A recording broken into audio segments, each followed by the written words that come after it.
Hey y'all, welcome back to Live Free, Live Wild. On the way out here yesterday, I stopped at the gas station and I seen something that suits my needs perfectly.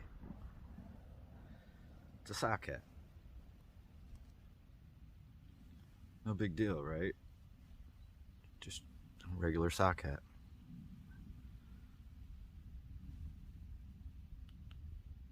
What? It's got a 3-level light, a built-in headlamp that's rechargeable. I don't know what brand it is or whatever, but it was just one of those impulse items right there by the cash register, and I think it was like $15. If you see one, I got it at Speedway. Speedways are everywhere. They probably have them. So very useful, very cool. It's very warm, and the light actually puts off a good amount of light. So if you run across one, pick one up. Live free, live wild.